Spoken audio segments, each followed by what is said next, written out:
اور کیا بہوؤں بیٹیوں کا تماشا لگایا ہے، اور نیم برہنہ بیٹیاں لوگوں کی شہوانی نگاہوں کے سامنے ہیں، اور باپ بھی کھڑا ہے اور بیٹا بھی کھڑا ہے، نہ باپ کی آنکھوں میں حیا ہے، نہ بیٹے کی نظروں میں حیا ہے، نہ بھائیوں میں غیرت ہے، اور کہتے ہو اللہ کی رحمتیں ہمارے اوپر نازل ہوں۔ یہ تو شکر کرو پتھر نہیں برستے محمد عربی کے قدموں کا صدقہ۔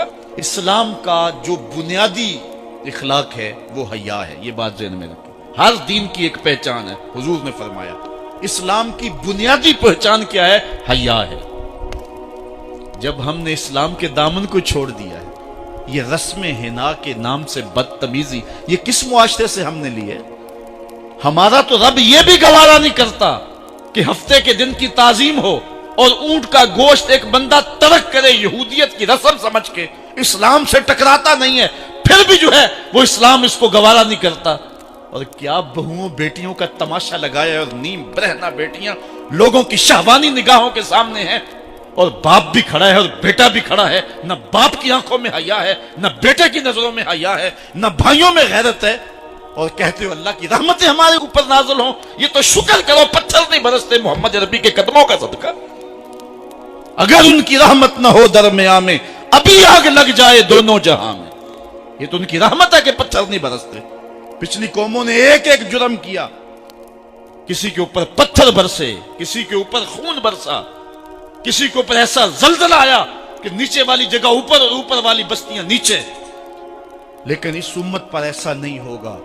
اللہ کہتا محبوب تیری وجہ سے نہیں ہوگا، ورنہ حضور نے فرمایا کہ یہ امت پچھلی امتوں کے قدموں پر قدم رکھے گی۔ یہاں تک حضور نے فرمایا کہ اگر کسی شخص نے اپنی ماں کے ساتھ بھی زیادتی کی ہے تو یہ وہ بھی کرے گا۔ اور دیکھ رہے ہیں کیا کچھ نہیں ہو رہا، قبروں سے مردے اکھاڑ کر کے ان کی بے حرمتی نہیں کی جا رہی۔ کبھی ایسا بھی ہوا تھا؟ کیا کچھ نہیں ہو رہا؟ تم کہتے ہو کہ ہمارے اوپر اللہ کی رحمتیں نہیں اترتی، میں کہتا ہوں شکر کرو پتھر نازل نہیں ہوتے، اور یہ صدقہ ہے محبوب کی کالی کملی کا۔ اور اللہ نے فرمایا ما کان اللہ لیعذبہم وانت فیہم، محبوب تیری وجہ سے میں عذاب نہیں اتارا ورنہ پیس کے رکھ۔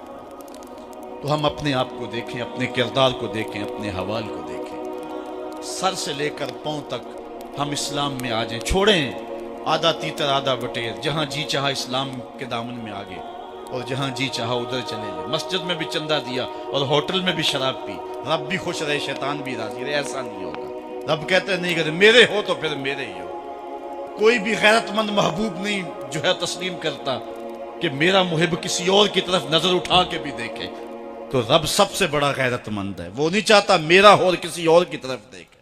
تم کون ہے؟ مغربی تہذیب لگتی کیا ہے تمہاری؟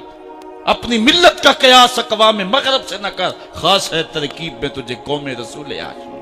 تم غیروں کی نکالیاں کرتے پھرتے ہو، تمہارے سامنے سیدہ عائشہ کی سیرت موجود نہیں ہے، تم مغرب کے ٹینوں بننے کی کوشش کرتی ہے میری بیٹی، تیرے سامنے محمد کی بیٹی فاطمہ کا نقشہ نہیں ہے؟ کدھر بھاگ رہی ہے؟ یہ بال کھول کے بازار میں کون جا رہا ہے؟ یہ نیم برہنہ کون جا رہا ہے؟ دیکھ محمد عربی تجھے کیا آواز دے رہے ہیں، ان کا لہجہ کیا، اس کو سن اور زندگی کو اس کی مطابقت میں گزار۔ اصل ہمارے دل زنگ آلود ہو گئے، اس دنیا کے اس ماحول نے ہمیں اس طرح کر دیا ہے کہ آج ہمیں سمجھ نہیں آ رہی کہ ہم کدھر جائیں۔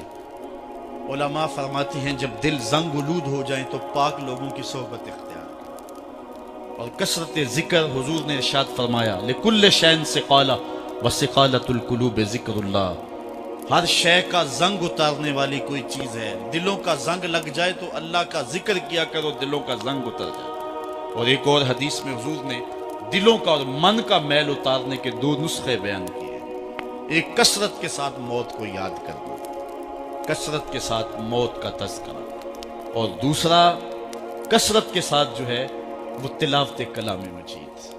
اصل 10-15 سالوں سے ہمارے ساتھ جو کچھ ہوا ہے، آج اگر کوئی تذکرہ موت کرے، کوئی آخرت کی یاد دلائے، کوئی عمل کی بات کرے، وہ کہتے ہیں یہ تو ویسے خوش کیسے، کیا پتہ، قبر کا مذاق اڑا رہے ہیں۔ اللہ اکبر، قبر دا خوف دے دے کے لوکی مینوں ڈرا دے۔ میں کہتا ہوں لوگ ہے کون ڈرانے والے؟ منکر نکیر کا پتہ آمنہ کے لال نے دیا۔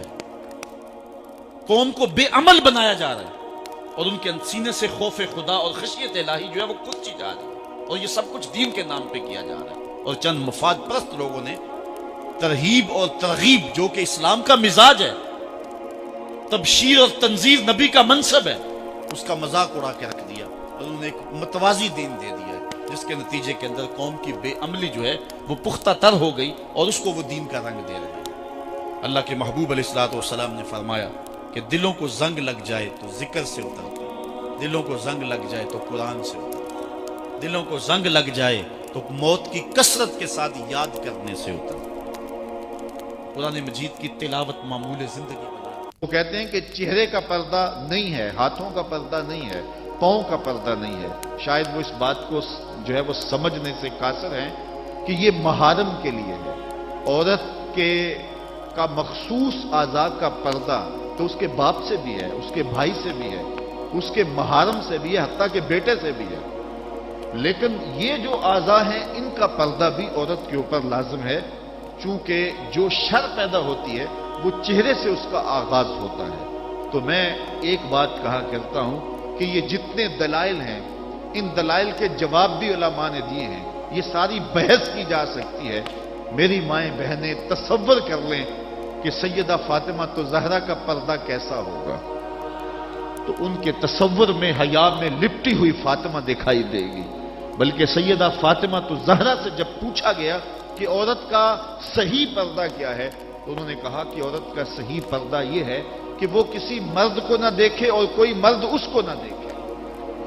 حضرت عبداللہ ابن مکتوم رضی اللہ تعالی عنہ کے سامنے ازواج مطہرات نے پردہ نہیں کیا تو وہ آنکھوں سے نابینے تھے، تو حضور نے اس پر انہیں تنبیہ کی کہ تم نے پردہ کیوں نہیں کیا؟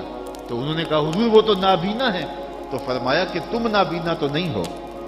تو پردہ مرد سے بھی ہے، جہاں فتنے کا امکان بھی ہو، شریعت نے وہ راستہ ہی مسدود کر دیا ہے تاکہ کل کوئی فتنہ کھڑا نہ ہو جائے۔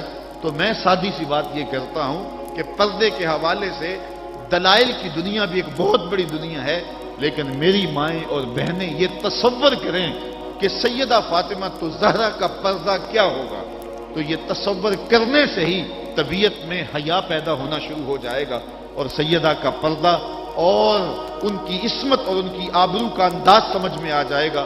حضرت اسماء بنت امیس رضی اللہ تعالیٰ عنہ فرماتی ہیں کہ میں سیدہ فاطمہ زہرا کے پاس بیٹھا کرتی تھی، اور انہیں سب سے زیادہ فکر اس بات کی تھی کہ زندگی میں تو عورت اپنے پردے کی حفاظت کر لیتی ہے، لیکن مرنے کے بعد جب پٹڑے پہ چارپائی پہ اسے ڈالا جاتا ہے تو اس کا جسم جو ہے وہ جنبش کرتا ہے اور وہ مختار نہیں ہوتی ہے، تو اعضاء دکھائی بھی دیتے ہیں، اعضاء کی حیت بھی سمجھ میں آتی ہے، تو یہ بڑا مشکل لمحہ ہوگا جو مرنے کے بعد درپیش ہوتا ہے۔ تو فرماتی ہیں کہ میں نے انہیں کہا کہ جب حبشہ کی جانب ہجرت کی تھی تو میں بھی ان لوگوں میں شامل تھی، تو میں نے وہاں حبشہ میں دیکھا ہے کہ چارپائی کے چاروں پایوں کے ساتھ شاخ باندھ دیتے ہیں اور پھر ان کو درمیان میں جوڑ دیتے ہیں اور اس کے اوپر کپڑا ڈال دیتے ہیں اور یہ ایک ڈولی بن جاتی ہے۔ تو کہتی ہیں جب میں یہ بات بتائی تو سیدہ بہت زیادہ خوش ہوئی، کہا یہ تو ایک بہت اچھا طریقہ سمجھ میں آ گیا جس سے مرنے کے بعد بھی عورت کے پردے کی اور اس کے جسم کی حفاظت ہو سکے گی، کسی کی نظر نہیں پڑے گی۔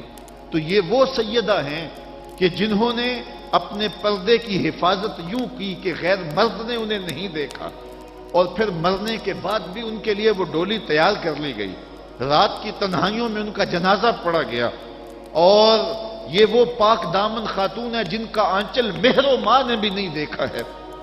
اور جب قیامت کا دن ہوگا تو حضرت سیدہ فاطمہ زہرا 70,000 خواتین کے جلو میں نکلیں گی، تو آواز آئے گی یا اہل الجمع غدوا ابصارکم لأن فاطمہ بنت محمد حتی تمر، اے لوگوں نگاہیں نیچی کر لو، محمد عربی کی بیٹی کی سواری گزر رہی۔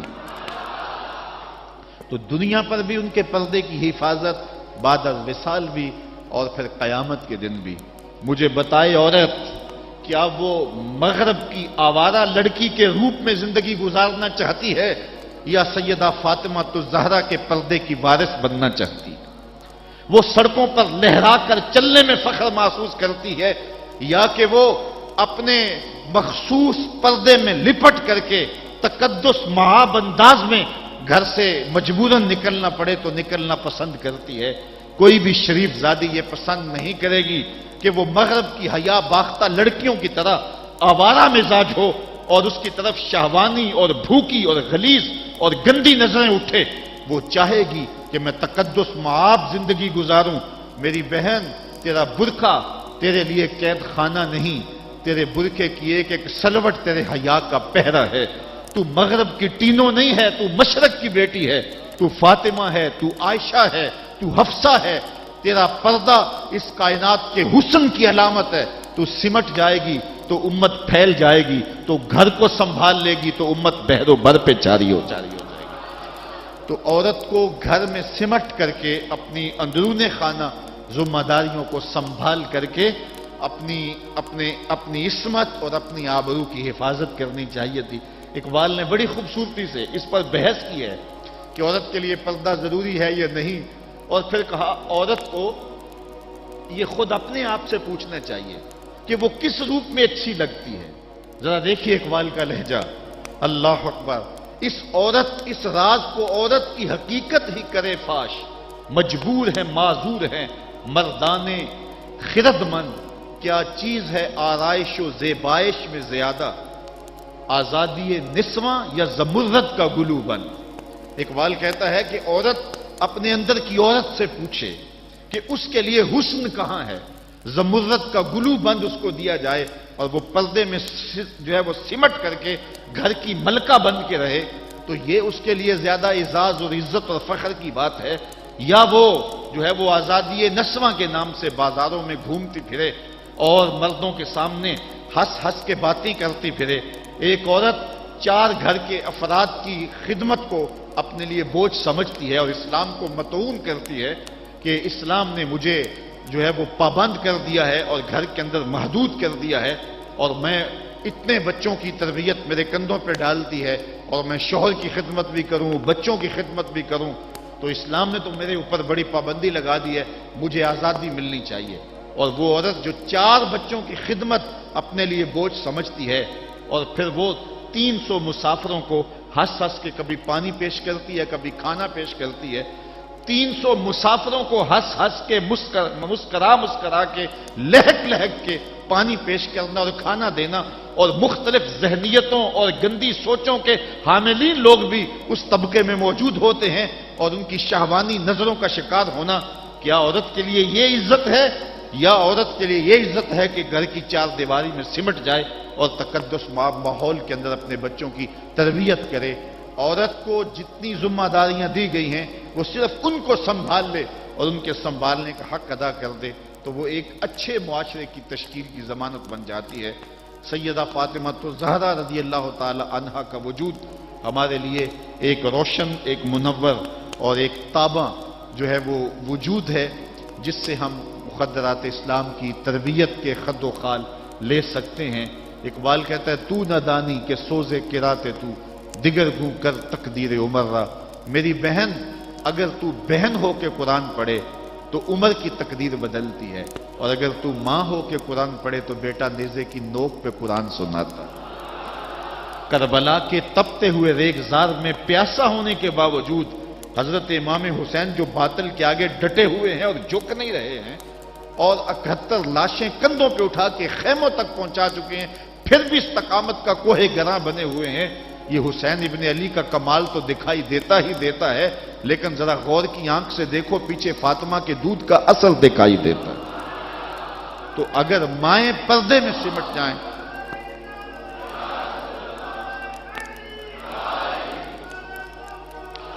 تو یہ حضرت امام حسین کی صورت کے اندر امت کو جو خوبصورت تحفہ دیا، بلکہ یہاں اقبال تو بے خود ہو گیا نا، وہ کہتے ہیں آپے سے باہر ہونے کی کیفیت، کہ عقیدت کا رنگ ایسا چڑھا کہ بس جذبات سے مغلوب ہوا۔ اقبال کہتا ہے کہ وہ کہتا ہے کہ رشتہ آئین حق زنجیر پاس فرمانے جناب مصطفیٰ، ورنہ گردے تربتش گردید میں سجدہ برخا کے او پاشید میں۔ اے فاطمہ جو کام تو نے کیا، اگر شریعت کے حکم کی زنجیریں میرے پاؤں میں نہ ہوتی اور آپ کے باپ کا ہی حکم کہ اللہ کے علاوہ کسی اور کو سجدہ جائز نہیں، یہ مجھے ملحوظ نہ ہوتا، تو میں کعبے کی طرف رخ کر کے سجدہ کرنے کی بجائے تیری قبر کی مٹی کی طرف منہ کر کے سجدہ کرتا، اور میں کعبے کا طواف کرنے کی بجائے تیری قبر کا طواف کرتا، کیونکہ جو کام تو نے کیا ہے وہ کسی اور نے نہیں کیا۔ نبی کے گھر کی ہے عظمت، نبی سے سنتے ہیں، علی کے گھر کی ہے عزت، علی سے سنتے ہیں، وہ جس نے معزز کیا گھرانے کو، حسین پال کے جس نے دیا زمانے کو۔ تو یہ تھا حضرت سیدہ فاطمہ تو زہرا رضی اللہ تعالی عنہا کا کردار۔ آج کی عورت سیدہ کے کردار کو اپنے لیے نمونہ حیات بنا کے اپنی زندگی کی راہیں متعین کر دے۔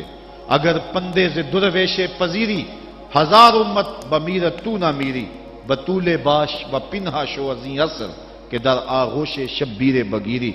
اگر فقیر کی ایک بات تو مان لے، ہزار امت مر جائے گی۔ اقبال کہتا امت مسلمہ تجھے زوال نہیں آ سکتا، اور وہ کیا ہے؟ بطول بن جا اور زمانے کی نگاہوں سے پوشیدہ ہو جا، پھر تیری گود میں بھی حسین کے جانشین جنم لیا کریں گے۔ تو جب عورتوں کا کردار بچوں کی تربیت تک محدود ہوتا ہے اور وہ اس کردار کو بحسن و خوبی نبھاتی ہیں، تو پھر ایک اچھا معاشرہ تشکیل پاتا ہے۔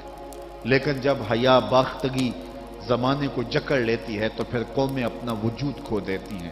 ہمیں ان تمام اسباب پہ غور کرنا چاہیے جس نے اس امت کو عروج سے زوال کی طرف دھکیل دیا، تو ہمیں ایک سبب یہ دکھائی دے گا کہ مخدرات اسلام کا جو کردار تھا، جو ذمہ داریاں تھیں، وہ اس نے پھر ادا جب کرنا چھوڑ دی اور اپنے دائرۂ کار سے باہر آ گئیں، تو پھر وہ ذمہ داریاں نہ نبھانے کے سبب امت روح بزوال ہوئی۔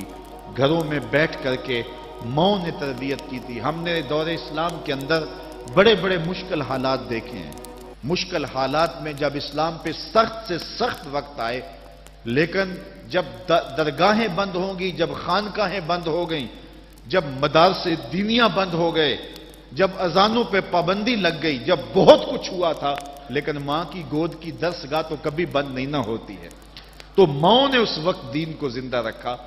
آج بھی ہمیں اسی طبقہ نساء سے امید ہے کہ یہ دوبارہ امت کی نہضت کے لیے جو ہے وہ ایک با ہمت کردار ادا کریں گی۔ اللہ تعالیٰ خواتین اسلام کو حضرت سیدہ پاک کے اسوہ نور کی روشنی میں اپنی زندگی گزارنے کی توفیق عطا فرمائے۔ یہ جو سال ہا سال کے بعد اور سال کے دوران بھی ان کا تذکرہ کیا جاتا ہے، تو فضائل کا باب بھی اپنی جگہ پہ، لیکن ہمیں ان کی زندگی بطور نمونہ اختیار کر کے ماؤں بہن اور بیٹیوں کو اپنی زندگیوں میں شامل کر لینی چاہیے، تاکہ جو ہے وہ اس سے روشنیاں اور اجالے زندگیوں میں شامل کر لیے جائیں۔ اللہ تعالیٰ اپنی خاص رحمتوں سے ہمیں مالا مال کرے۔